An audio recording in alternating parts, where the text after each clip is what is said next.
వాక్య భాగాన్ని నేర్చుకుందామండి.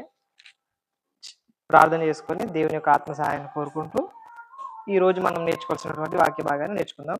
మమ్మల్ని ఎంతగానో ప్రేమించి మా ప్రియ పరలోకపు తండ్రి, మీ మహోన్నతమైన మహాగణమైన శ్రేష్టమైన నామానికి స్తుతి స్తోత్రములు కృతజ్ఞతాలు చెల్లిస్తున్నాం తండ్రి. మీ సన్నిధిలో చేరి మీ వాక్యాన్ని నేర్చుకుంటుండగా మీ పరిశుద్ధాత్మ సహాయం అనుగ్రహించమని ప్రార్థిస్తున్నాం.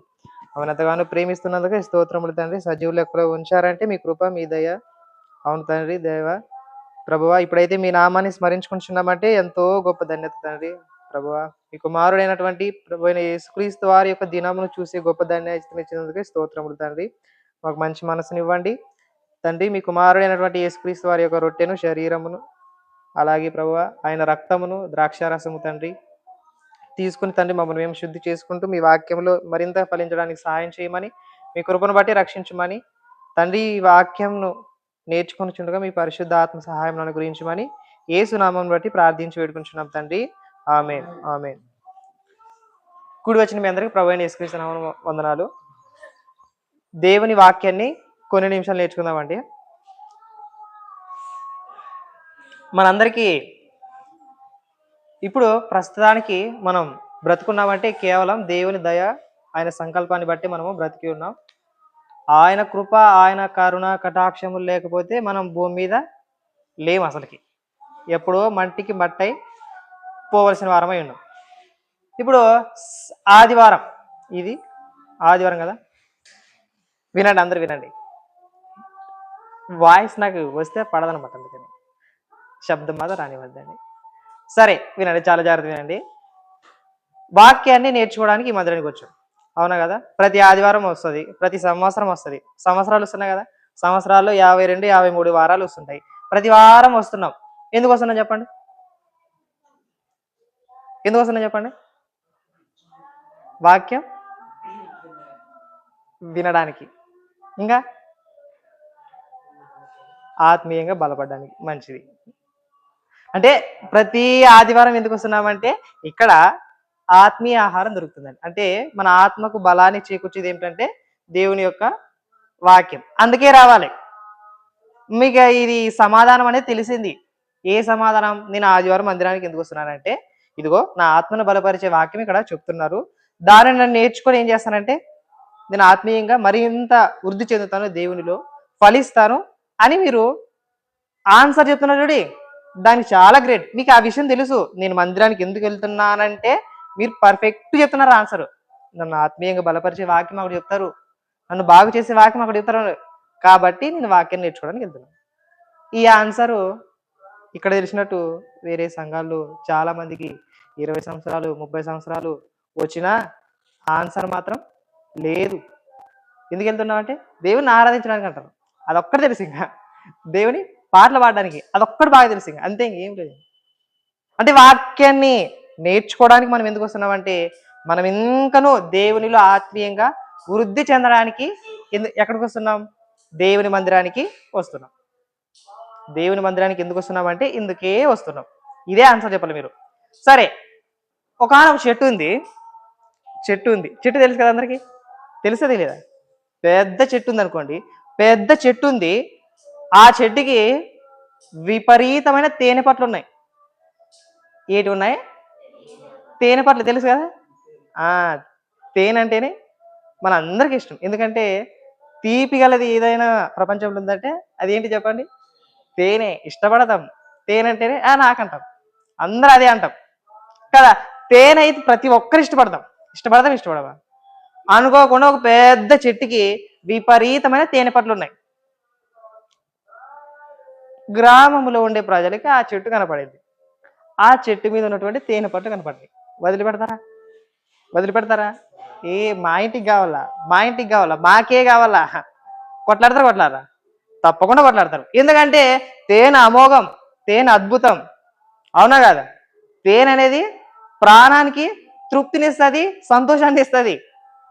అలాంటి తేనె కనబడినప్పుడు ఏ ఒక్కరు వదిలిపెడతారా? బాబా, ఎవరు వదిలిపెట్టరు. అందరూ మాకు కావాలని తండాడుతూనే ఉంటాం.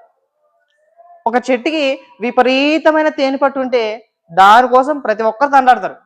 కానీ ఒక భక్తుడు ఉన్నాడు. ఆ భక్తుడు ఏంటంటే ఏం చెప్తాడంటే తన వాక్యంలోన కీర్తన గ్రంథం చూడండి ఒకసారి. 119వ కీర్తన.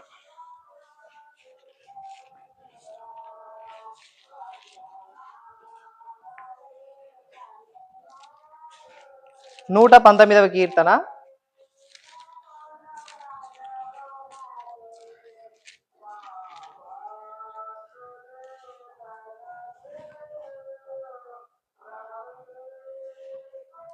103వ వాక్యం. 119వ కీర్తన 103వ వాక్యం. ఈ నీ వాక్యములు నా జిహ్వకు ఎంతో మధురములు, అవి నా నోటికి తేనె కంటే తీపిగా ఉన్నవి. మనం తేనె ఇష్టపడతాను, కానీ భక్తుడు ఏమని ఆలోచిస్తున్నాడు తెలుసా? ఈ తేనె కంటే నీ వాక్యం అత్యంత అద్భుతమైనది, నీ వాక్యమే గొప్పది. తేనె కంటే నోటికి ఏమిస్తుంది? తీపినిస్తుంది. కానీ ఈ వాక్యము అబాబాబా మన ఆత్మకు రక్షణనిస్తుంది, మన ఆత్మకు జ్ఞానం ఇస్తుంది. అంటే వాక్యము తేనె కంటే గొప్పది.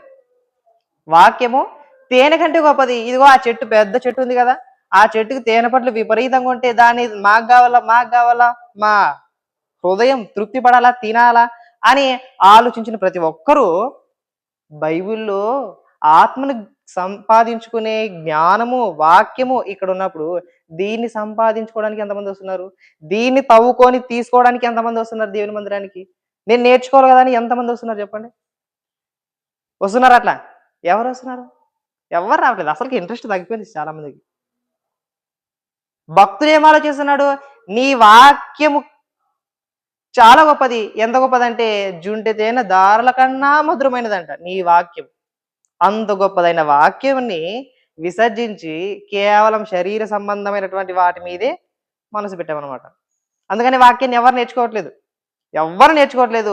ప్రతి ఒక్కరూ మందిరానికి వస్తున్న ప్రతి ఒక్కరూ బైబిల్కి విద్యార్థులుగా మనం ఏం చేయాలంటే వాక్యాన్ని ఏం చేయాలా? నేర్చుకుంటూ మన ఆత్మీయ జీవితాన్ని ముందుకు కొనసాగించాల. ఈ వాక్యము కేవలం శరీర సంబంధమైనదే కాదు, ఆత్మను రక్షించే వాక్యం అంట. తెలుసు కదా, యాకోబు పత్రికలో చెప్తాడు, ఆత్మను రక్షించుటకు శక్తి గల వాక్యం అంటాడు. ఆత్మను రక్షించేది ఏంటి చెప్పండి? వాక్యము. ఆ వాక్యం చాలా గొప్పది అని చెప్తున్నాడు ఇక్కడ భక్తుడు. ఎంత గొప్పదంటే ఒకసారి ఈ సామెతల గ్రంథం చూడండి, పక్కనే 24వ అధ్యాయము 13వ వచనం.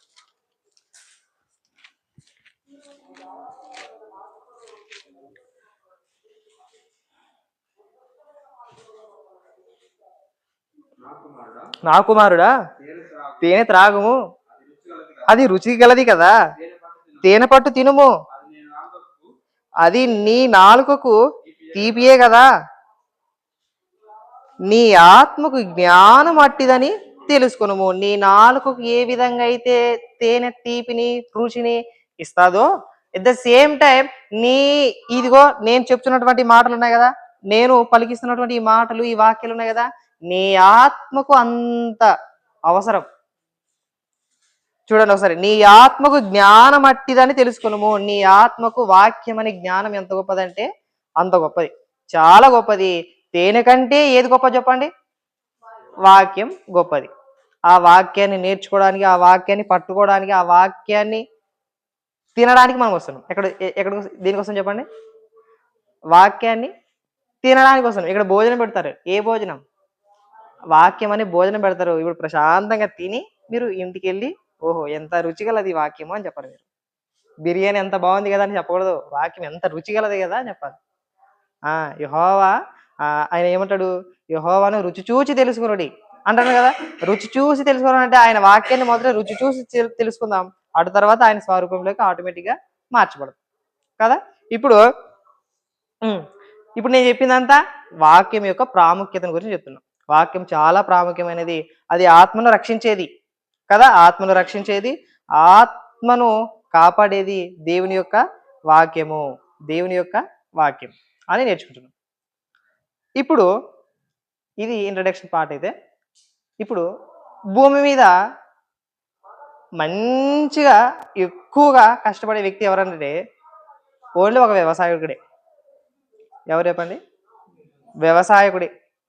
భూమి మీద ఎక్కువ, నేను ఒక విషయం బాగా చెప్తున్నా, ఈరోజు మనం నేర్చుకున్నటువంటి అంశం ఏంటంటే బాగా గుర్తుపెట్టుకోండి, అసలు వాక్యాన్ని ఎందుకు నేర్చుకోవాలి? వాక్యాన్ని ఎందుకు నేర్చుకోవాలి అనే అంశం మీద ఈ వచనాల వివరణ ఉంటుంది. ఇది మనసులో పెట్టుకోండి. వాక్యాన్ని ఎందుకు నేర్చుకోవాలి అంటే మీరు ఆన్సర్ తర్వాత చెప్పాలి. ఎప్పుడు చెప్పండి? లాస్ట్‌లో చెప్పాలా. నేను లాస్ట్‌లో తప్పకుండా అడుగుతా. వాక్యాన్ని ఎందుకు నేర్చుకోవాలంటే ఆన్సర్ ఎప్పుడు చెప్పాలా? లాస్ట్‌లో చెప్పాలి. ప్రతీదీ నేర్చుకుంటూ వద్దామండి. భూమి మీద ఒక వ్యవసాయుడు ఉన్నాడు. వ్యవసాయకుడు ఏం చేస్తాడు చెప్పండి? విత్తనం వేస్తాడు. విత్తనం వేసి వర్షం కోసం ఎదురు చూస్తాడు.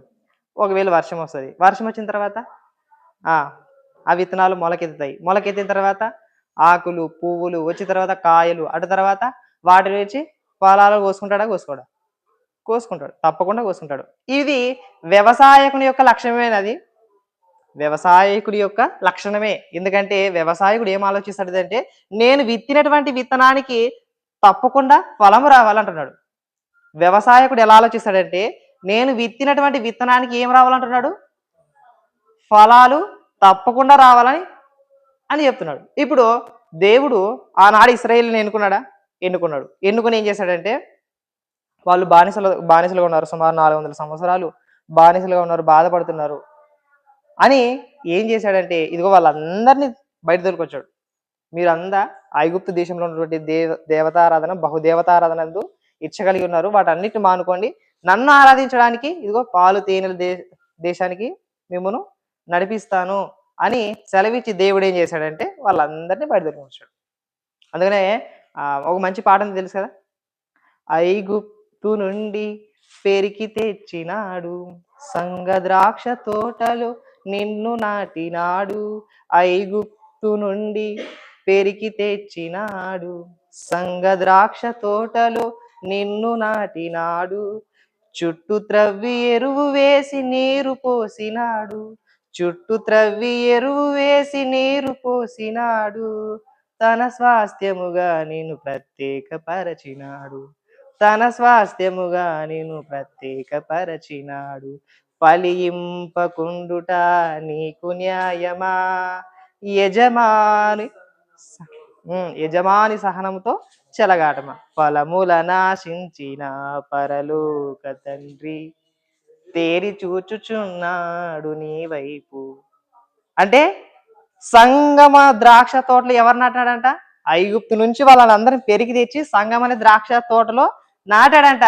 దేనికి నాటాడంటే ఫలాలు రావాలని ఆశించాడంట. ఎవరు? పరలోకమందున్న దేవుడు. ఒక వ్యవసాయకుడైతే ఏ విధంగా అయితే ఫలాలు రావాలని పొలంలో విత్తనం వేస్తాడో అలాగే సంగం అనే ద్రాక్ష తోటలో, సంగం అనే పొలములో నన్ను ఎందుకు నాటాడు అని ఆలోచిస్తే మన నుంచి ఏం రావాలంట? ఏవి రావాలంట? గిట్టి చెప్పండి. అది గిట్టి చెప్పాలి. నాకు ఫలాలు రావాలని మనల్ని నాటాడు. ఏ వ్యవసాయకుడు? ఈ రైతు కాదు, పరలోకమందున్న వ్యవసాయకుడు. ఆ వ్యవసాయకుడు మనల్ని నాటాడు. ఎక్కడ? సంగం అనే పొలంలో నాటాడు. ఫలాలు రావాలని దేవుడు కోరుకున్నాడు కాబట్టి మన సంగం అనే ద్రాక్ష తోటలో నాటాడు. ఇలా యేసు ప్రభు వారు ఆయా కాలంలో సందర్భంలోన ఒక ఉపమానం చెప్తే తెలియదు. అంజూరపు చెట్టు, ఈ చెట్టు అంజూరపు చెట్టు నాటాడంట. 3 సంవత్సరాలంట. ఇదిగో ఎరువు వేసాడంట, నీళ్లు పోసాడంట, అయినా ఫలాలు రాలేదంట. ఇదిగో ఇదొక్క సంవత్సరం ప్రభు, ఇదొక్క సంవత్సరము ఛాన్స్ ఇవ్వండి. ఇది ఫలిస్తే సరే, ఫలించుకుంటే ఏం చేద్దాం? కొట్టి పాడేద్దాం. ఏం చేద్దాం? కొట్టి పాడేసి దాన్ని ఎక్కడ పాడేద్దాం? అగ్నిలో పాడేద్దాం. అంటే ఒక వ్యవసాయకుడు ఏం ఆలోచిస్తాడంటే నేను ఎరువు పోస్తా, నీళ్లు పోస్తా, సమస్తము చేస్తా, నీవు తప్పకుండా ఏం చేయాలా? ఫలాలు ఫలించాలా. నీ నుండి ఆశించేది అది. ఏ వ్యవసాయకుడైనా, ఏ చెట్టు వేసిన వ్యక్తి అయినా నీ నుంచి ఆశించేది ఏమిటంటే ఫలాలను ఆశిస్తాడు. అలా పరలోకమందున్న దేవుడు కూడా సంగం అనే ద్రాక్ష తోటలో మనల్ని నాటాడు. మన నుంచి ఏం కోరుకుంటున్నాడు అంటే ఫలాలను కోరుకుంటున్నాడు. ఏం కోరుకుంటున్నాడు? నాకు గట్టి చెప్పాలా? ఇప్పుడు సంఘంలో మనం నాటబడ్డాం. మారు మనసు పొంది యేసుక్రీస్తు అంగీకరించి, యేసుక్రీస్తుని రక్షకునిగా అంగీకరించి మనం బాప్తిజం తీసుకొని, తండ్రి కుమార పరిశుద్ధాత్మలో బాప్తిజం తీసుకొని సంఘంలోకి చేర్చబడ్డాం. ఇప్పుడు చేర్చబడిన తర్వాత దేవుడు మనల్ని సంఘస్థులుగా చూస్తున్నాడు. సంఘం అనే పొలములో మీరు ఉన్నారు, సంఘం అనే ద్రాక్ష తోటలో మీరు ఉన్నారు. మీ నుంచి ఏం కోరుకుంటున్నాడంటే ఫలాలను కోరుకుంటున్నాడు. ఇప్పుడు మనం అంతా మారు మనసు పొందాం కాబట్టి మనం దేవుడు ఏం చెప్తున్నాడు మరలా, మారు మనసు తగిన ఫలాలు ఫలించండి. మీరు మారు మనసు పొందారు కదా, ఆ మారు మనసు తగ్గ ఫలాలు మీలో ఉండాలని దేవుడు సెలవిస్తున్నాడు. అలా మారు మనసు తగిన ఫలాలు ఫలించాలి అంటే మనం అంతా కూడా ఎక్కడ కట్టబడాలంటే యోహాను సువార్త 15వ అధ్యాయం చూడండి. యోహాను సువార్త 15వ అధ్యాయం మొదటి నుంచి మనందరికీ తెలిసిందే. నేను నిజమైన ద్రాక్షావల్లిని, నా తండ్రి వ్యవసాయకుడు. అంటే పరలోకమందున్న దేవుడు వ్యవసాయకుడు అంట. నేను నిజమైన ద్రాక్షావల్లిని. తర్వాత ఏం చెప్తున్నాడు, నాలో ఫలింపని ప్రతి తీగను ఆయన తీసి పారవేయును, ఫలించు ప్రతి తీగే మరీ ఎక్కువగా ఫలింపవలనని దానిలోని పనికిరాని తీగలను తీసివేయును. నేను మీతో చెప్పిన మాటను బట్టి మీరు ఇప్పుడు పవిత్రులై ఉన్నారు. నా యందు నిలిచియుండుడి, మీ యందు నేనును నిలిచియుందును. తీగ ద్రాక్షావల్లిలో నిలిచి ఉంటేనే గాని తనంతట తాను ఎలాగు ఫలింపదో, అలాగే నా యందు నిలిచి ఉంటేనే గాని మీరును ఫలింపరు. ద్రాక్షావల్లిని నేను, తీగలు మీరు. ఎవడు నా యందు నిలిచిండునో, నేను ఎవని యందు నిలిచిందునో వాడు బహుగా ఫలించును. నాకు వేరుగా ఉండి మీరేమీ చేయలేరు. ఎవడైనాను నా యందు నిలిచి ఉండని ఎడలా వాడు తీగ వెళ్ళి బయట పారవేయబడి ఎండిపోవును. మనుషులు అట్టి వాటిని పోగు చేసి ఏం చేస్తారంట, అగ్నిలో పారవేదురు, అవి కాలిపోవును. నా యందు మీరును, మీ యందు నా మాటలను నిలిచి ఉండిన ఎడల మీకు ఏది ఇష్టమో అడుగుడి, అది మీకు అనుగ్రహింపబడు. అంటే వ్యవసాయకుడు సంఘం అనే ద్రాక్ష తోటలో నాటాడు. ఇప్పుడు చెప్తున్నాడు ద్రాక్షావల్లిని ఎవరంట, యేసు ప్రభు వారంట. యేసు ప్రభు వారు ద్రాక్షావల్లి అయితే మనం ఎవరంట, తీగలంట. ద్రాక్షావల్లికి తీగలు అంటుబడితేనే ఫలిస్తుంది, లేకుంటే అసలుకి ఫలించదు. ఇప్పుడు మనల్ని దేవుడు ఏం కోరుకుంటున్నాడంటే ఫలాలు ఫలించాలి. మీరు ఎవరి ద్వారా అంటే యేసుక్రీస్తుతో ఉండి యేసుక్రీస్తు సహవాసంలో ఉంటేనే మీరు మంచి ఫలాలు ఫలిస్తారు. అలా కాకుండా యేసుక్రీస్తు మీరు పక్కన పెట్టేసి యేసుక్రీస్తుని పట్టించుకోకుండా ఉంటే మీరు ఏమాత్రము ఫలింపరు. ఆయన వాక్యం తెలుసు కదా, యేసుక్రీస్తు వారే శరీరధారిగా వాక్య స్వరూపిగా ఈ లోకానికి వచ్చాడు. ఆ వాక్యం మీద దృష్టి పెడితే మీరు ఏమవుతారంటే బహుగా ఫలిస్తారు, చాలా ఫలిస్తారు. నా తండ్రి నన్ను పంపాడు, ఎందుకు పంపాడంటే ఇదిగో మీ నిమిత్తమే పంపాడు. మీరంతా వాక్యం లేక ఉన్నారు, నేనే శరీరధారిగా వచ్చాను ఇక్కడ ఈ లోకానికి. నా ద్వారా ఏం చేస్తారంటే తండ్రిని మీరు ఆరాధిస్తారు, గొప్పగా మహింపరచబడతారు. అందుకనే సంఘంలో ఉండే ప్రతి ఒక్కరు కూడా ఫలించాలని దేవుడు కోరుకుంటున్నాడు. ఇలా బహుగా ఫలించడం వలన పరలోకమందున్న వ్యవసాయకుడు మహింపరచబడతాడంట. ఇలా బహుగా ఫలించడం వలన పరలోకమందున్న దేవుడు మహింపరచబడతాడు. ఇక్కడే చూడండి 15వ అధ్యాయము 8వ వచనం, మీరు బహుగా ఫలించుట వలన నా తండ్రి మహిమపరచబడును, ఇందువలన మీరు నా శిష్యులగుదురు. యేసుక్రీస్తు వారు చెప్తున్నాడు, ఏమని చెప్తున్నాడు, మీరు బహుగా ఫలించాలి, చాలా గొప్పగా ఫలించాలి. అలా ఫలించడం వలన ఎవరు మహిమపరచబడతారు చెప్పండి, పరలోకమందున్న తండ్రి మహిమపరచబడతాడు. అలా మహిమపరచబడట్లేదంటే మనం సరైన ఫలాలు ఫలించట్లేదని అర్థం. మహిమపరచబడుతున్నాడు అంటే మనం సరైన ఫలాలు ఫలిస్తున్నామని, మహిమపరచబడట్లేదంటే మనం సరైన ఫలాలు ఫలించట్లేదని అర్థం.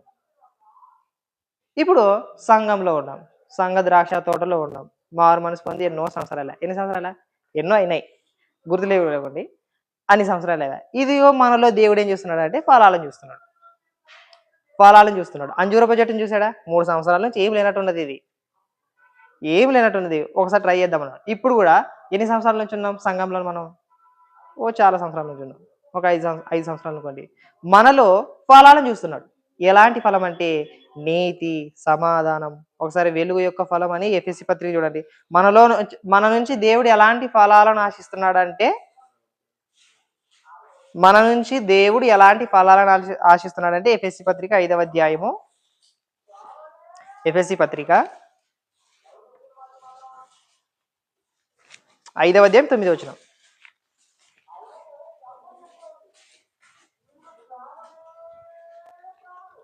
ఎఫెసీ పత్రిక 5వ అధ్యాయం 9వ వచనం. అక్కడ పౌలు గారు ఆ సంఘానికి ఏమని సెలవిస్తున్నాడు అని ఆలోచిస్తే, ఎఫెసీ పత్రిక 5వ అధ్యాయము 9వ వచనం చూస్తే, వెలుగు ఫలము సమస్త విధములైన మంచితనము. అంటే సంఘములో చేరిన ప్రతి ఒక్కరిలో ఏ ఫలం కనపడాలా? మంచితనం అనే ఫలం కనపడాలంట. తర్వాత నీతి అనే ఫలము కనపడాలంట. తర్వాత సత్యము అనే ఫలము కనపడాలంట. వాటిలో కనపడుతుంది వీళ్ళు యొక్క ఫలం, వీటిలో కనపడుతుంది ఈ లక్షణాలు ఏవి? ఇప్పుడు సంఘం అనే ద్రాక్ష తోటలో ఉన్నామంటే, సంఘస్థులుగా ఉన్నామంటే మనలో ఏం కనపడాలి చెప్పండి? మంచితనం, తర్వాత నీతి, తర్వాత సత్యము, ఇవి కనపడాలంట. తర్వాత గలతీ పత్రిక 5వ అధ్యాయం 22వ వచనం ప్రకారం ఏం చెప్పండి? అయితే ఆత్మఫలం ఏమనగా, అందరికి తెలిసిన వాక్యం, అయితే ఆత్మఫలం ఏమనగా ప్రేమ, సంతోషము, సమాధానము, దీర్ఘశాంతము, దయాళత్వము, మంచితనము, విశ్వాసము, సాత్వికము, ఆశానిగ్రహం. ఇవేంటివి? ఇవి ఆత్మ సంబంధమైనటువంటి ఫలాలు ఇవన్నీ.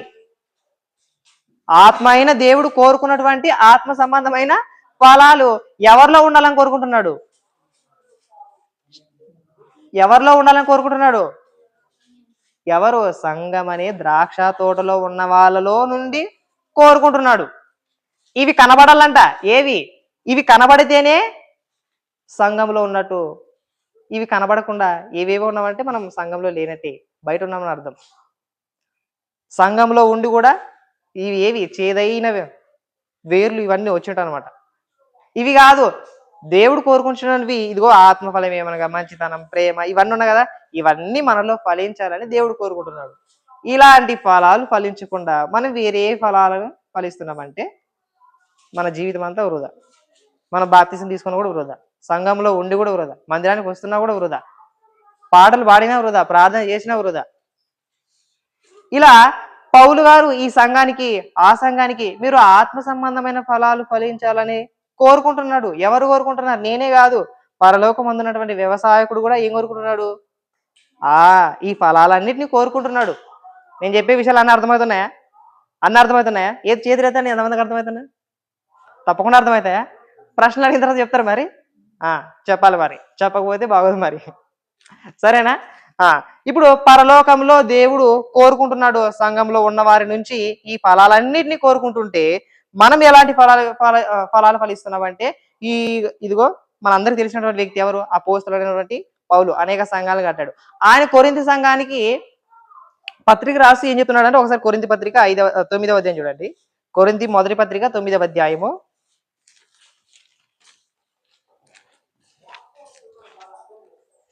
9వ అధ్యాయము 11వ వచనం.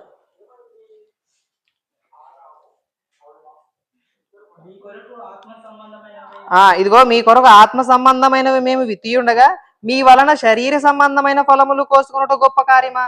ఇదిగో మీ నుంచి మేము ఏం కోరుకుంటున్నామంటే ఆత్మ సంబంధమైన ఫలాలు. మీరు సంఘంలోకి చేరారు, కొరింథీ సంఘానికి పత్రిక రాస్తున్నారంటే అది సంఘము అప్పుడే స్థిరపరచబడింది, సంఘంలో చేరారు కొరింథీయులు. సంఘంలో చేరిన తర్వాత వాళ్ళ నుంచి కోరుకుంటున్నటువంటి ఫలాలు ఎలాంటివంటే ఆత్మ సంబంధమైనవి, శరీర సంబంధమైనవి కాదు. ఇక్కడ ఏం చెప్తున్నాడు మరలా? మీ కొరకు ఆత్మ సంబంధమైన మేము విత్తి ఉండగా మీ వలన శరీర సంబంధమైన ఫలములు కోసుకునుట గొప్ప లాభమా? శరీర సంబంధమైన ఫలాలంటే తెలుసు కదా ఏవి? గలతీ పత్రిక 5వ అధ్యాయం 19వ వచనం. శరీర కార్యములు ఏమనగా, చదవండి ఒకసారి. 5వ అధ్యాయం గలతీ పత్రిక 5వ అధ్యాయం 19వ వచనం. శరీర కార్యములు స్పష్టమే అవేనగా జారత్వము, అపవిత్రత, కాముకత్వము, విగ్రహారాధన, అభిచారము, ద్వేషములు, కలహము, మత్సరములు, క్రోధములు, కక్షలు, భేదములు, విమతములు, అసూయలు, మత్తతలు, అల్లరితో కూడిన ఆటపాటలు. సంఘంలో చేరిన వారితో ఈ మాట చెప్తున్నాడు. ఏ మాట అంటే, మేము ఆత్మ సంబంధమైన మీ కొరకు విత్తి ఉండగా మీరేమో ఎలాంటి ఫలాలను ఫలిస్తున్నారంట? శరీర సంబంధమైనటువంటి ఫలాలను ఫలిస్తున్నారంట. ఈ ఫలాలు ఆయన కోరుకుంటున్నాడా? కోరుకోవట్లేదు. ఈ ఫలాలు దేవుడు కోరుకుంటున్నాడా? అస్సలు కోరుకోవట్లేదు. పౌలు గారే సంఘ కాపరిగా ఉన్నటువంటి ఆయనే మీరు ఆత్మ సంబంధమైన ఫలాలు ఫలించాలి కానీ శరీర సంబంధమైన ఫలాలు మీరు ఫలించకూడదు, శరీర సంబంధమైన వాటిని మీరు ఫలించకూడదు అని తన పత్రికలో ఈ సంగతులన్నీ రాస్తున్నాడు, ఇవన్నీ రాస్తున్నాడు. ఇప్పుడు ఇంకో ప్రశ్న, దీనికి మీరే సమాధానం చెప్పాలా. ఏంటిదంటే, సంఘం అనే ద్రాక్ష తోటలో మనల్ని ఎందుకు నాటాడు చెప్పండి? సంఘం అనే ద్రాక్ష ఇంతవరకు చెప్పింది ఇదే. మరి నేను ఆ సంఘం అనే ద్రాక్ష తోటలో మనల్ని ఎందుకు నాటాడు చెప్పండి? ఆ, ఫలించాలని. ఆ ఎవరి కొరకు ఫలించాలి చెప్పండి? దేవుని కొరకు మనం ఫలము ఫలించినట్లు అని రాశాడు తర్వాత రోమపత్రికలో. ఎవరు? పౌలు గారు. మీకు మంచి టాపిక్ బాగా గుర్తున్నలా. వాక్యాన్ని ఎందుకు నేర్చుకుంటున్నామంటే, ఇదిగో నేను మందిరానికి ఎందుకు వస్తున్నానంటే వాక్యాన్నే ఎందుకు నేర్చుకుంటానంటే, ఇదిగో నాలో ఆత్మ సంబంధమైన ఫలాలు వృద్ధి చెందాలి అని వాక్యాన్ని నేర్చుకోవడానికి ఈ మందిరానికి వచ్చి వాక్యాన్ని నేర్చుకొని బయటికి వెళ్ళాలి. అలా వస్తేనే మనం నేర్చుకున్న దానికి ఫలితం ఉంటుంది. అలా కాకుండా ఏం లేదు ఇంకా. కాబట్టి కొన్ని ఇంకో వాక్యాలు చూద్దామండి. దేవుడు ఆత్మ సంబంధమైన ఫలాలని కోరుకుంటున్నాడు. ఇప్పుడు మనమంతా ఆత్మీయులేం కదా ప్రియులారా, మనంతా ఆత్మీయులమే కదా ఆత్మీయులమే. ఇదిగో శరీరాన్ని కలిగి ఉన్నాం. ఈ శరీరాన్ని కలిగి ఉన్నాం. వీటిలో రెండు భాగాలు ఉంటాయి. ఒకటి శరీర సంబంధమైనవి, ఇంకోటి ఆత్మ సంబంధమైన వాటివి. ఇప్పుడు శరీరానికి ఆత్మకు ఏ విధంగా అయితే విరోధంగా పడదు కదా, పడదు. అలాగే మంచికి చెడుకి అసలుకి పడదు. వెలుక్కి చీకటికి పడుతుందా? పడదు. ఇవన్నీ ఒకదానికొకటి విరోధంగా ఎనీ టైం ఫైట్ చేస్తూనే ఉంటాయి మన శరీరంలో. ఇప్పుడు మనం ఒక ఆత్మీయులుగా ఉన్నటువంటి మనము ఇక్కడ నుంచి చాలా జాగ్రత్తగా వినండి. ఆత్మీయులుగా ఉన్నటువంటి మనము, ఆత్మ సంబంధమైనటువంటి మనము, మనలో శరీర సంబంధమైన కార్యక్రమాలు ఉన్నాయా లేవా? ఉన్నాయి. ఇప్పుడు ఎలాగో చాలా జాగ్రత్తగా వినండి. ఒకానొక సంఘంలోన సంఘస్థులు వస్తున్నారంట. సుమారు చాలా సంవత్సరాల నుంచి సంఘస్థులు సంఘంలోకి వచ్చి వాక్యాన్ని నేర్చుకుంటున్నారంట. ఇలా వాక్యం నేర్చుకుంటున్న సందర్భంలో ఒక బాగా బైబిల్ జ్ఞానం కలిగినటువంటి ఒక వ్యక్తిగా ఏం ఆలోచిస్తాడంటే నేను ఆత్మ సంబంధిని కదా, నేను వాక్యాన్ని ఎరిగిన వాణి కదా, సత్యం ఎరిగిన వాణి కదా, నాలో దేవుడు ఏం కోరుకుంటున్నాడంటే మంచి ఫలాలని కోరుకుంటున్నాడు. ఇదిగో నేను ఆత్మ సంబంధి అయినప్పుడు నా నోటిని నా కళ్ళను, నా చెవులను, నా నడతలను, నా ప్రవర్తనను ఎట్లా కాపాడుకోవాలని ఎరిగి ఉంటాడు. తప్పకుండా ఎరిగి ఉంటాడు. ఎట్లా కాపాడుకోవాలని ఎరిగి ఉంటాడు. అలా కాకుండా ఎనీ టైం, ఇప్పుడు ఫర్ ఎగ్జాంపుల్ తీసుకుందాం, ఒక ఆత్మీయుడే మాట్లాడుతున్నాడంట. ఏమని మాట్లాడుతున్నాడంటే తన నోటి నుండి విస్తారమైన మాటలు మాట్లాడుతున్నాడంట. ఆత్మీయుడే చర్చికి వస్తాడు, వాక్యాన్ని నేర్చుకుంటాడు, విపరీతమైన మాటలు పలుకుతున్నాడు. కానీ ఏ సంఘంలోనైనా ఒక సంఘస్థుడు తన నోటి నుంచి విపరీతమైన మాటలు మాట్లాడుతున్నాడంటే సున్నా, వృద్ధి చెందట్లేదని అర్థం. ఎందుకంటే ఒక వ్యక్తి ఎప్పుడైనా విపరీతమైన మాటలు మాట్లాడుతున్నాడంటే అది ఆత్మీయత కాదు. అసలుకి విస్తారమైన మాటలలో ఏముండక మానదంట, తప్పకుండా దోషాలు ఉంటాయి. తప్పకుండా ఏముంటాయి చెప్పండి? ఇప్పుడు నేను ఆత్మీయులు కదా, నువ్వు నోటిని ఎలా కాపాడుకోవాలి, ఎలా మాట్లాడాలి, ఎలా మాట్లాడితే ఎదుటి వాళ్ళు నా స్పందనకు సరైన ప్రత్యుత్తరం ఇస్తాడు, నేనే విచిత్రమైన విడ్డూరమైన వ్యర్థమైన మాటలు మాట్లాడుతున్నాను కదా అని 1-2 సార్లు మనం ఆత్మీయులుగా పరీక్షించుకోవాలి. ఇప్పుడు నోటినే చూస్తున్నాడు, మంచితనం ఎక్కడ కనపడుతుంది అంటే నీ నోటి మాటను బట్టే కనపడుతుంది. అవునా కదా? మంచితనము ఎలా కనపడుతుంది అంటే ఒక్కసారి ఒక 10 నిమిషాలు నీతో మాట్లాడిననుకో నీ మాటల్లోనే తెలిసిపోతుంది. ఏమని తెలిసిపోతుంది? నువ్వు ఎలాంటి వాడో ఈజీ గుర్తుపడవచ్చు. నువ్వు మంచోడవా చెడ్డోడవా అని ఒక 10 నిమిషాలు నీతో మాట్లాడితే తెలుసు నువ్వు ఆత్మీయుడు ఎలా మాట్లాడతావు అసలుకి. అంటే మాటల్లోనే తెలిసిపోతుందట నువ్వు ఆత్మీయుడు లోకస్తుడు అని తెలిసిపోతాడు. విపరీతమైన మాటలు మన కుటుంబంలో కానీ మన పర్సనల్ విషయంలో కానీ విపరీతంగా విస్తారమైన మాటలు మాట్లాడుతున్నామంటే మనం ఏడో వెనకలో ఉన్నామని అర్థం, ఇంకా వృద్ధి చెందట్లేదని అర్థం. నోటిని కాపాడుకోవాలి. ఎప్పుడం కానీ నోటిని కాపాడుకొని నోటికి అదుపు పెట్టుకొని వినయ మనస్కుడు ఎలా ఉంటాడంటే ప్రశాంతంగా ఉంటాడు.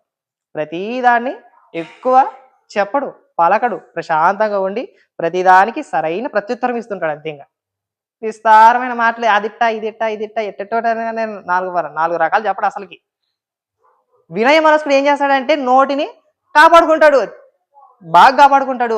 ఇది ఆత్మీయుని యొక్క లక్షణాలు, సంఘస్థుని యొక్క లక్షణాలు. అలా కాకుండా ప్రతి దాంట్లోకి అన్నిట్లో దూరుతున్నామా మన నోటిని ప్రతి విషయంలో దూరి దూరి ఆ మన క్యారెక్టర్ని సన్నగా చేసుకోరాదు అనమాట.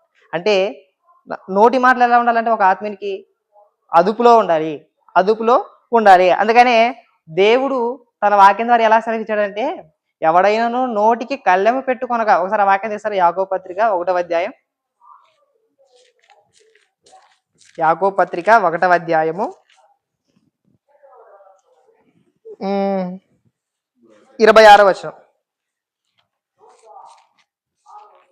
యాకోబు పత్రిక, ఎవడైనను నోటికి కళ్ళెము పెట్టుకొనక తన హృదయమును మోసపరుచుకొనుచు భక్తి గలవాడనని అనుకునే వాని భక్తి వ్యర్థమే.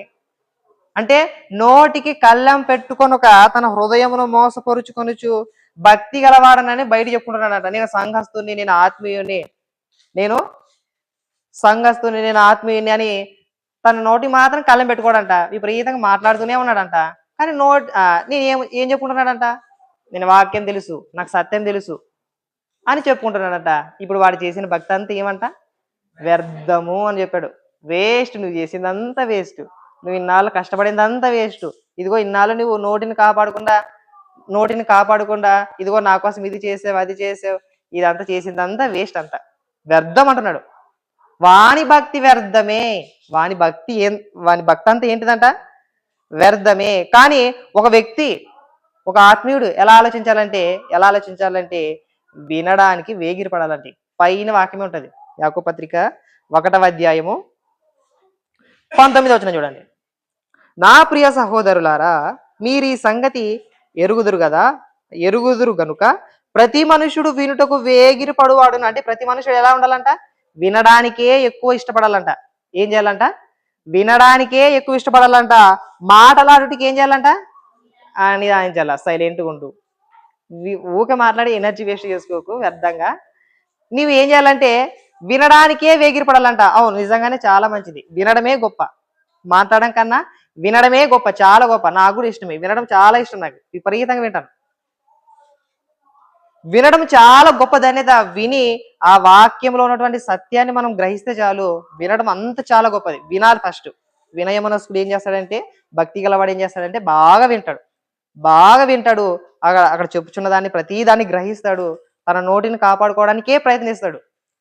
భక్తి కలిగిన వాడు, సత్యాన్ని ఎరిగిన వాడు, ఆత్మ పట్ల భారం కలిగి నేను పరిశుద్ధాత్మను కలిగి ఉన్నాను అనుకుని ప్రతి వాడు ఏం చేస్తాడంటే వినడానికే ఇష్టపడతాడు, మాట్లాడడానికి నిదానిస్తాడు. ఇట్లా ఆత్మ సంబంధమైన ప్రతివాడు, సంఘంలో చేరిన సత్య సంబంధమైన ప్రతివాడు ఏం చేస్తాడంటే వింటాడు, విన్నదాన్ని పరీక్షిస్తాడు. ఓగనే విని వెళ్ళిపోడు. ఈయన చెప్పిన సంగతులు అలా ఉన్నాయా లేవా పరీక్షిస్తాడు. అందుకని యోబు గ్రంథకర్తలో యోబు గారు ఏం చెప్తున్నాడంటే, యోబు గారు కాదు, ఎలీహు గారు 34వ అధ్యాయం 3వ వచనము, అంగిలి ఆహారం రుచి చూసినట్లు చెవి ఏం చేయాలంట, గుర్తుంది కదా వాక్యం. అంగిలి ఆహారంను రుచి చూసినట్లు చెవి మాటలను పరీక్షించాలి కదా. నేను చెప్పేది అర్థమైనా? అంగిలి ఏం చేస్తుంది, చికెన్ ముక్క వేసుకుంటే అబ్బా ఎంత టేస్ట్ వచ్చిందో అంటాం. తేనె వేసుకుంటే అంగిలి ఏం చేస్తుంది, బాబా చాలా టేస్ట్ అదని మనం చెప్తాం. అలాగే ఆత్మ సంబంధమైన ఏం చేయాలి తెలుసా, చెవికి పని పెట్టాల, చెవి మాటలను పరీక్షించాలంట. చెవి ఏం చేయాలి తెలుసా, చెప్పబడుచున్నటువంటి మాటలను పరీక్షించాలి, వాటిలో దోషమైన ఏముందా అని ప్రతి దాన్ని ఏం చేయాలి తెలుసా, పరీక్షించాలంట. అలా పరీక్షిస్తూ ఉంటేనే మనము సంపూర్ణులుగా తీర్చబడతాం. అలా వినడం అనేది చాలా గొప్ప ధన్యత, చాలా గొప్ప భాగ్యము. చాలా వినాలి. అలా విన్న తర్వాత ఆన్సర్ ఇవ్వాలి దేనికైనా. కానీ ఆడు చెప్పేలేకుంటాడు, మనం ఆన్సర్ ఇస్తామనుకో ఏమాత్రం బాగుండదు అసలు. ఆడు చెప్పేలేకుంటాడు, సగమే ఏంటది ఆన్సర్ ఇస్తామనుకో ఇంకా కాదంటాడు, నువ్వు ఊకుండా అంటాడు, నువ్వు చెప్పొద్దు, అది కాదు ఆన్సర్ అంటాడు. ఎప్పుడైనా బాగా విన్న తర్వాత ఏం చేయాలా, ఆన్సర్ ఇవ్వాలా. అందుకనే ఈ సామెతల గ్రంథంలో ఆ గ్రంథకర్త ఏం చెప్తున్నాడంటే 24వ అధ్యాయం 26వ వచనంలో, సరి అయిన మాటలతో ప్రత్యుత్తరం ఇచ్చుట ఎలా ఉంటదంట. ఒకసారి ఆ వాక్యం తీయండి. సామెతల గ్రంథం 24వ అధ్యాయము 26వ వచనం. 24వ అధ్యాయము 26వ వచనం చూడండి ఒకసారి. ఇదిగో సరి అయిన మాటలతో ప్రత్యుత్తరం ఇచ్చుట పెదవులతో ముద్దు పెట్టుకునేటట్లుండును. అంటే సరైన మాటలతో మనం ఏం చేయాలి తెలుసా? ప్రత్యుత్తరం ఇలా సరిగ్గా విన్న తర్వాత ఏం చేయాలి చెప్పండి? ఆన్సర్ ఇవ్వాలా. ఎట్టబడితే అట్ట ఇస్తామనుకో నిన్ను అంగీకరించడు ఎదురున్న వ్యక్తి. ఎట్టబడితే అట్ట ఆన్సర్ ఇస్తే అంగీకరించడం అనమాట. సరైన మాటలతో ప్రత్యుత్తరం ఇవ్వాలా. సరిగ్గా విన్న తర్వాత ఏం చేయాలి చెప్పండి? సమాధానం ఇలా. అది నేర్చుకోవాలి ఫస్ట్ ఒక ఆత్మీయునిగా. ఇప్పుడు నోటిని కాపాడుకోకుండా నేను ఆత్మీయుని, నోటిని కాపాడుకోకుండా నేను సంఘస్థుని, నోటిని కాపాడుకోకుండా నేను ఎన్నెన్నో గొప్పలు చెప్పుకున్నా కూడా వృధా. వాడి భక్తి అంతయు ఏమంట? వ్యర్థమే. ఇప్పుడు మన సంఘంలో చేరాం. సంఘంలో ఉన్న వాళ్ళు ఎలా ఉండాలి తెలుసా? నోటిని కాపాడుకునే వారిగా ఉండాలి. ఎలా మాట్లాడాలి, ఏ విధంగా మాట్లాడాలి అనేది చాలా ఇంపార్టెంట్. విపరీతంగా అస్సలు మాట్లాడరు. విపరీతంగా అసలు మాట్లాడరు. విస్తారమైన మాటల్లో ఏముండక మానదు, దోషం ఉండక మానదు. దోషం ఉంటే తప్పకుండా దోషం ఉంటది. కాబట్టి విస్తారమైన మాటలలో దోషం ఉంటది. కాబట్టి మనం ఏం చేయాలంటే వినడానికే ప్రయత్నించాలి. వినడానికే ప్రయత్నించాలి. నేను నోటిని గురించి చెప్పిన. ఇప్పుడు కళ్ళు గురించి ఆలోచిస్తే ఓబో అబ్బా దండిగా కళ్ళు గురించి. చెవి గురించి నేర్చుకున్నాం. కళ్ళు, నడతలు, మన ప్రవర్తన ఇంక దండిగా చాలా ఇలాంటి ఈ మాటల్లోనే ఉండాలంట. ఈ మాటల్లో ఒక ఆత్మీయుడు ఎలా ఉంటాడో తెలిసిపోతుంది. ఈ కళ్ళల్లో ఒక ఆత్మీయుడు ఎలా ఉంటాడో తెలిసిపోతుంది. ఈ చెవుల్లో ఎలాంటి వింటున్నాడు తెలిస్తే చాలు వాడు ఎలాంటి వాడో మనకు తెలిసిపోతుంది అనమాట. అంటే ఒక ఆత్మ సంబంధి అయిన వాడు మంచి ఫలాలు ఫలిస్తున్నాడు. ఇప్పుడు నీలో నుంచి మంచితనం వచ్చిందనుకో, ఓహా ఎంత మంచివారు అంట. నీలో నుంచి సత్యం అని బయటకు వచ్చిందనుకో, అబా చాలా ఆత్మీయుడు, సంఘస్థుడు, వాక్యాన్ని నేర్చుకున్నటువంటి వ్యక్తి, దేవుని సంబంధి అని చెప్తారు. నీలో నుంచి పోకిరి మాటలు వచ్చినానుకో అవతల అంటారు కదా. ఈ మాటలు నాకు నచ్చలే అంటారు. ఇంకా పోకిరి మాటలు మాట్లాడితే మనకి ఫస్ట్ కోపం వస్తుంది. ఫస్ట్ పోకిరి మాటలు కానీ, వ్యర్థమైన మాటలు కానీ, బూతు మాటలు కానీ, సరసోక్తులు కానీ. సరసోక్తులు అంటే తెలుసు కదా? సరసోక్తులు అంటే తెలుసు కదా మీ అందరికీ? సరసోక్తులు అంటే తెలీదా? సరసానికి సంబంధించినటువంటి ఉక్తులు, మాటలు తెలుసు కదా? ఇవి చిన్న చిన్న పిల్లల మీదటి ఏం చేస్తామంటే మనం పెద్ద మాట్లాడతారు. పెద్ద తప్పది. ఎట్టా మామ కూతుర్లు కానీ వీళ్ళని ఎట్లా యాసగా మాట్లాడతారో తెలుసు కదా? మీకేంటి తెలుసు? బంగారు తెలుసు, మీరే మాట్లాడేది. డబల్ మీనింగ్ అనమాట. మీకు ఎన్ని తెలుసు చెప్పండి? మీకు అన్ని తెలుసు. మీరు తెలుసా అంటే తప్పకుండా తెలుసు మీకు. అంటే వాళ్ళ దగ్గర చిన్నపిల్లల దగ్గర కూడా ఎలా మాట్లాడకో తెలియదు అసలుకి. మనం చిన్నపిల్లల దగ్గర ఏదైతే మాట్లాడతామో వాళ్ళ నుంచి ప్రతిదీ రియాక్ట్ అవుతుంది. అంతే ఇంకా మనసులో పడిపోతా వాళ్ళకి. ఇంకా ఓహో మా దాది ఇట్లానేడే, మా అవ్వ ఇట్లానేదే. వాళ్ళ దగ్గర సరసానికి సంబంధించినటువంటి మాటలు కానీ మాట్లాడతామనుకో మైండ్లో ఫిక్స్ అయిపోతాయి. ఎందుకంటే చిన్న మెదడు బాగా గుర్తుపెట్టుకుంటుంది. మనమని మర్చిపోతాం కానీ వాళ్ళు బంగారులో గుర్తుపెట్టుకుంటారు. కాబట్టి ఎలా మాట్లాడాలి అనేది చాలా ఇంపార్టెంట్. ఆ మాటల్లోనే తెలిసిపోతుంది ఒక ఆత్మీయుడు ఎలా ఉంటాడు. మంచితనము, సాత్వికము, ఆశా నిగ్రహము ఇవన్నీ ఫలాలు. ఇలా ఫలాలు కలిగినటువంటి జీవితాన్ని దేవుడు కోరుకుంటున్నాడు. ఫలాలు కలిగినటువంటి జీవితాన్ని కోరుకుంటున్నాడు. కొన్ని వచనాలు మళ్ళీ చూడండి. ఇంత మంచి ఫలాలు ఎక్కడి నుంచి వస్తావంట?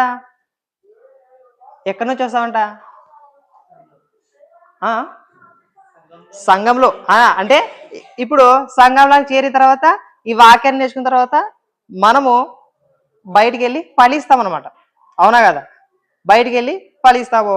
ఇప్పుడు నా నోటితో కాపాడుకోక నేను భక్తి గలవాణినే అని చెప్పుకుంటే ఇదిగో ఈ దేహంతో జరిగించినటువంటి ప్రతి వాటి క్రియలు తెలుసు కదా? చేతులతో ఏం చేసామో, నోటితో ఏం పలికామో, కళ్ళతో ఏం చూసామో, చెవితో ఏం విన్నామో, దేనికోసమే పరుగులు పెట్టామో, మన ప్రవర్తన ఎలా ఉన్నదో వీటి యొక్క ఫలం అంతా కూడా ఇదిగో క్రీస్తు న్యాయపీఠము ఎదుట ఈ శరీరంతో చేసినటువంటి క్రియల ఫలాన్ని అక్కడ అనుభవిస్తాం.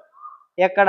ఇదిగో నువ్వు నోటిని కాపాడుకోలేదురా నాయన, ఇదిగో నోటి నుంచి పచ్చి బూతులు మాట్లాడరావరా అని యేసు ప్రభు వారు ఆ రోజు తీర్పు తీరుస్తాడు. నన్ను తీరుస్తాడు, మిమ్మల్ని తీరుస్తాడు.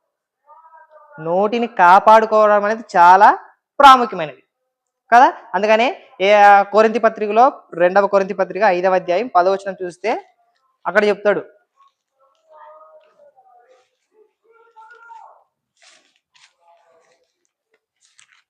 కొరింథీ పత్రిక 2వ కొరింథీ పత్రిక 5వ అధ్యాయము 10వ వచనం. ఎందుకనగా తాను జరిగించిన క్రియలు చొప్పున అవి మంచివైనైనా సరే చెడ్డవైనను సరే దేహముతో జరిగించిన వాటి ఫలమును ప్రతివాడును పొందునట్లు మనం అందరం క్రీస్తు న్యాయపీఠం ఎదుట ప్రత్యక్షం కావలయును.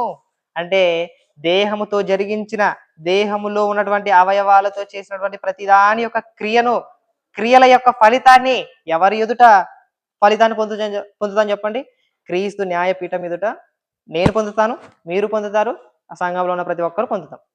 నేను చేసిన క్రియలను బట్టి నాకు ప్రతిఫలం ఉంటుంది, మీరు చేసిన క్రియలను బట్టి మీకు ప్రతిఫలం ఉంటుంది.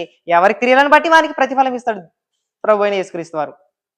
కాబట్టి మనం దేహముతో జరిగించినటువంటి ఫలాన్ని అక్కడ అనుభవిస్తాం. కాబట్టి ఈ దేహముతో ఎలాంటి ఫలాలను ఫలించాలి? ఆత్మ సంబంధమైన ఫలాలనే నేను కోరుకుంటున్నాను అని పౌలు చెప్తున్నాడు. పరలోకమందున్న వ్యవసాయకుడు కూడా నిన్ను అందుకేరా నాటింది అని చెప్తున్నాడు. యేసు ప్రభు గారు నాలో ఉంటేనే మీరు ఫలిస్తారు, నాలో లేకుంటే తీగలు పారవేసి మనుషులు వాడిని పోగు చేసి ఎక్కడ వేస్తారంట? ఆ అగ్నిలో కాల్చిపడేస్తారంట. కాబట్టి ఆత్మ సంబంధమైన ఫలాలను దేవుడు కోరుకుంటున్నాడు. ఇప్పుడు చెప్పండి, అసలు వాక్యాన్ని ఎందుకు నేర్చుకోవడానికి వెళ్తున్నా చెప్పండి మీరు? ఇప్పుడు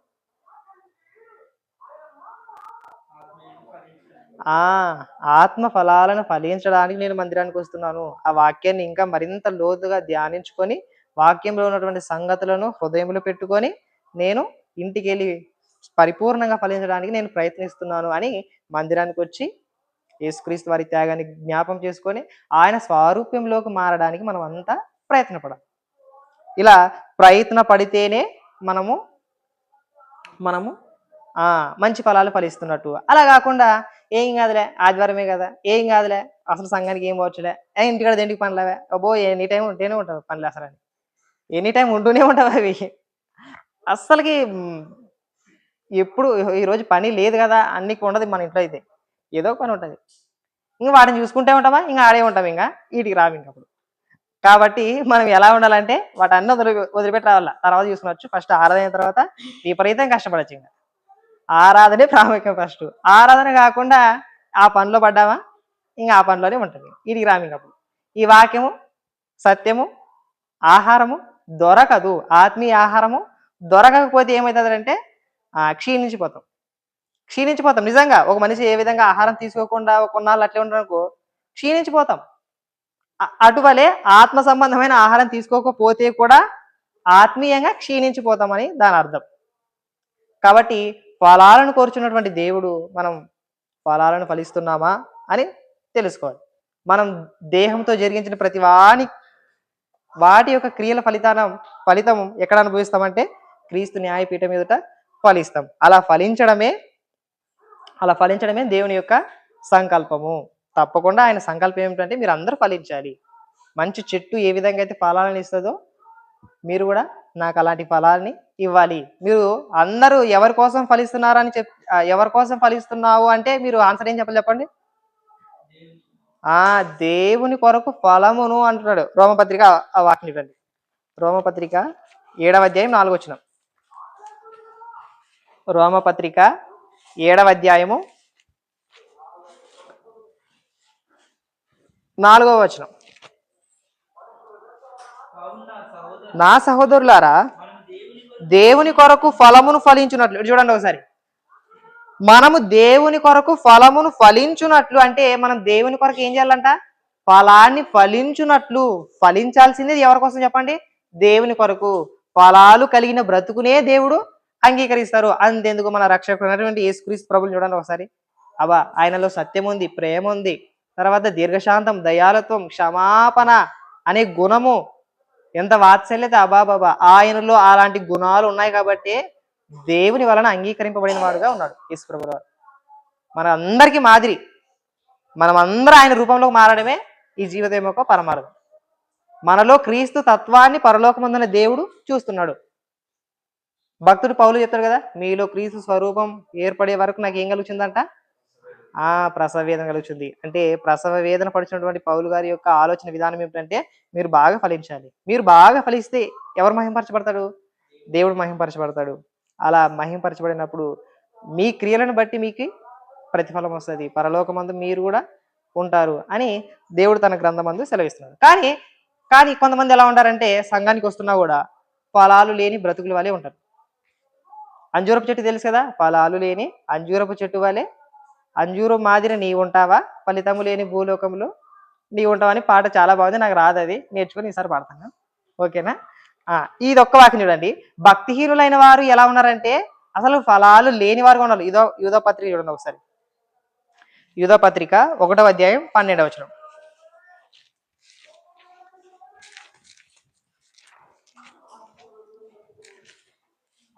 యూదా పత్రిక 1వ అధ్యాయం 12వ వచనము. ఇక్కడ వీరు నిర్భయముగా మీతో సుభోజనము చేయుచు తమ్మును తాము నిర్భయముగా పోషించుకొనుచు మీ ప్రేమ విందులలో దొంగ మెట్టలుగా ఉన్నారు. వీరు గాలి చేత ఇటు అటు కొట్టుకొని పోవు నిర్జల మేఘములుగాను కాయలు రాలి ఫలములు లేక, ఏమట, కాయలు రాలి ఫలములు లేక 2 మార్లు చచ్చి వేళ్లతో పెళ్ళగింపబడిన చెట్లుగాను ఉన్నారంట వాళ్ళంతా. ఎవరు? భక్తిహీనులైన వారు. సంఘానికి వచ్చే వాళ్ళ గురించి చెప్తున్నాడు ఇక్కడ, ఎవరి గురించి కాదు. సంఘానికి వస్తూ సంఘములో పాలు పొందిన వాళ్ళ గురించి, సంఘములో నాయకత్వం కలిగినటువంటి వ్యక్తుల గురించి మాట్లాడుతున్నాడు ఇక్కడ. ఏమి కావాలంటున్నాడు? ఫలాలు లేక 2 మార్లు చచ్చి పడిన చెట్ల వలె ఉన్నారంట. అంత దారుణంగా ఉన్నారంట. ఫలాలు లేక కాయలు రాలిపోయావంట. ఇలాంటి జీవితం మనకు వద్దే వద్దు. కావాలా మనకి ఇలాంటి జీవితం? కొంతలో కొంతైనా మనం ఫలించే విధంగా ఉండాలి, దేవుడు మెచ్చే విధంగా ఉండాలి. అవునా కాదా? కొంతలో కొంతైనా మనం ఫలించే విధంగా ఉండాలి. ప్రభు, నేను ప్రయత్నిస్తున్న ప్రభు, నాకు సాయం చేయండి ప్రభు అంటే ఆయన సాయం చేస్తాడు. ఇదిగో మీ కొరకు బహుగా ఫలించాలని నేను ఆశపడుతున్నాను, ఇదిగో నాలో పనికిరాని తీగలని తీసి పారవేయండి అని ప్రభువును మనం వేడుకుంటే తప్పకుండా సాయం చేసే సమర్థుడైన. కాబట్టి మనము ఫలాలు ఎలా ఫలించాలంటే ఆత్మ సంబంధమైన ఫలాలని ఫలించాలి, శరీర సంబంధమైన ఫలాలని ఫలించకూడదు. కాబట్టి మనం ఈరోజు దేవుని వాక్యాన్ని నేర్చుకున్నాం కదా, నేర్చుకున్నాం. నేను ఫస్ట్ ఒక ప్రశ్న అడిగింటా. ఏ ప్రశ్న చెప్పండి? చర్చికి ఎందుకు వస్తున్నాము అదైనా, లేకుంటే వాక్యాన్నే ఎందుకు నేర్చుకుంటున్నామంటే ఇదిగో నేను ఫలాలు ఇవ్వడానికే నేర్చుకుంటున్నాను. ఇదిగో నాలో చాలా వెనుకబడి ఉన్నాను, దేంట్లో? ఫలాలు ఫలించే విషయంలో నేను వెనుకబడి ఉన్నాను. వాటిని ఇంకా మరలా వృద్ధి పొందించుకోవడానికి, వాక్యం విని మరింత బలపడడానికి ఈ మందిరానికి వచ్చి వాక్యాన్ని నేర్చుకుంటున్నాను. దాని నిమిత్తం నేను ప్రయాసపడుచున్నానని మనం ఈ విధంగా చెప్పే విధంగా ఉండాలి. చెప్పలేకపోతున్నాం అంటే మనం వెనుకబడినట్టు అర్థం. ఈ విధంగా నువ్వు మందిరానికి ఎందుకు వెళ్తున్నావు అంటే బలమైన రీజన్ మీరు చెప్పాలి. అప్పుడు తప్పకుండా చెప్పాలి సంఘంలో ఉన్న వాళ్ళంతా. నువ్వు వాక్యాన్నే ఎందుకు నేర్చుకుంటావు అంటే నువ్వు తప్పకుండా సత్యం ఎరిగిన వాడవైతే తప్పకుండా సమాధానం ఇవ్వాలా. తప్పకుండా ఇస్తేనే మీరు సంఘంలో ఉన్నట్టు, సంఘంలో నేర్చుకుంటున్నట్లు. ఇంతకాలము ఏమి ఇవ్వలేదంటే మీరు ఏమి నేర్చుకోకుండా దాన్ని ఏమంటారు? బడికి పోతిమి వస్తేమంటారు కదా, అట్టుంటుంది అనమాట. 1వ తరగతిలో చేరిన తర్వాత 10వ తరగతిలో రిజల్ట్ కనపడాలా. ఆడ కనపడలేదంటే 1వ తరగతి నుంచి 10వ తరగతి వరకు ఏమీ చదవలేదు, బడికి వెళ్తున్నావు వస్తున్నావు, ఏం లాభం నాయన అంటాడు. కాబట్టి మనం అక్కడి నుంచి చేరిన తర్వాత 10వ తరగతి వచ్చిన తర్వాత కొంతైనా రిజల్ట్ కనపడుకుంటే అటు చెప్పండి, కొంతైనా రిజల్ట్ కనపడుకుంటే అటు చెప్పండి. 600కి 600 మార్కులు కాకపోయినా 600కి 400 మార్కులైనా రావాలి. కొంతలో ఎదగాలంటున్నా, ఎదగాలి. అలా ఎదిగితేనే మనం ఆత్మీయంగా వృద్ధి పొందుచున్నామని అర్థం. ఇప్పుడు నేను చెప్పిన విషయాలు ఏంటంటే మనము వాక్యాన్ని ఎందుకు నేర్చుకోవడానికి మందిరానికి వస్తున్నామంటే మనలో ఆత్మ సంబంధమైన ఫలాలను ఫలించడానికి, ఇదిగో మరింత నేను ఆత్మీయంగా వృద్ధి చెందడానికి వస్తున్నాను. ఇదిగో బైబిల్ దేవుడు రాసినటువంటి లేఖనాల ద్వారా ఆయన నాతో మాట్లాడతాడు, మాట్లాడి నన్ను నేను సరి చేసుకొని మరింతగా వృద్ధి చెందుతాను అనే ఆసక్తితో మనము దేవుని మందిరానికి వస్తే ఇక్కడ ఆయన వాక్యం ద్వారా మాట్లాడతాడు. మీ హృదయం ప్రేరేపింపబడి ప్రభు చెంతకు, ప్రభు దగ్గరకు అవుతారు మీరు. కాబట్టి మనం నేర్చుకున్న విషయాలు అన్ని గుర్తున్నాయా? ఇంతవరకు ఏం నేర్చుకున్నా చెప్పండి? కొన్ని రిఫరెన్స్లు అన్ని చాలా చూపించాం కదా. అవన్నీ జ్ఞాపకం పెట్టుకుంటే ఇక్కడ దేవుడు ఈ వచనాలు రిఫరెన్స్లు అన్ని చూస్తే దేవుడు ఏం కోరుకుంటున్నాడు చెప్పండి? ఫలాలను కోరుకుంటున్నాడు. ఫలాలు ఆశిస్తున్న వ్యవసాయకుడు ఎవరు? పరలోకమందున్న తండ్రి. కాబట్టి మనం నేర్చుకున్న ఈ వాక్యాన్ని హృదయంలో పెట్టుకొని నేను కూడా సత్యం అనే విషయంలో, మంచితనం అనే విషయంలో, ప్రతి ఆత్మ సంబంధమైన ఫలితాన్ని నేను చూడాలని ఫలాలను ఫలించే విధంగా మనము ఫలించాలి. కాబట్టి చిన్న ప్రార్థన చేసుకొని ఈ వాక్య భాగాన్ని ముగించుకుందాం. ప్రార్థన. మమ్మల్ని ఎంతగానో ప్రేమించిన తండ్రి, మీకు స్తోత్రములు తండ్రి. దేవా, మీ వాక్యం చేత మా హృదయాలను తృప్తిపరిచినందుకే కృతజ్ఞత చెల్లిస్తూ, దేవా, మీరు మా వలన ఫలాలను ఆశిస్తున్నారు. మీరు మా వలన తండ్రి మంచితనము, విశ్వాసం, సాత్వికము ఇలా ఆత్మ సంబంధమైన ప్రతి ఫలాలను ఆశిస్తున్నారు తండ్రి. మీరు మాకు సహాయం చేయండి. మేము ఏ విషయాల్లో వెనుకబడి ఉన్నామో వాటి విషయాల్లో మరీ ముందుకు వచ్చే విధంగా, అభివృద్ధి చెందే విధంగా సహాయం చేయమని ప్రార్థిస్తూ, దేవా, మమ్మల్ని బలపరచమని, స్థిరపరచమని, కాపాడమని ప్రార్థిస్తున్నాం. సత్యవాక్యమందు మరింత ఎక్కువ లోతైన ఆసక్తి కలిగి జీవించడానికి సహాయం చేయమని ప్రార్థిస్తూ, మమ్మల్ని మేము తగ్గించుకుంటూ మీ నామాన్ని హెచ్చిస్తూ, కూడి వచ్చిన మీ పిల్లలందరినీ దీవించమని, విన్న వాక్యాన్ని హృదయంలో ఫలింపజేయమని ప్రార్థిస్తున్నాం తండ్రి. మీ స్తోత్రములు తండ్రి. ఆత్మీయంగా మీ దగ్గరకు, మీ చెంత చేరే విధంగా సహాయం చేయమని ప్రార్థిస్తున్నాం. మీ దగ్గర ఎక్కువ నేర్చుకునే విధంగా ప్రార్థనలోను, వాక్యంలోను, విశ్వాసంలోను మేము వృద్ధి పొందే విధంగా సహాయం చేయమని ప్రార్థిస్తూ, మమ్మల్ని మేము తగ్గించుకుంటూ మీ నామాన్ని హెచ్చిస్తూ, యేసుక్రీస్తు వారి నామమును బట్టి ప్రార్థించి వేడుకుంటున్నాం తండ్రి. ఆమేన్. ఆమేన్. అందరికీ వందనాలు.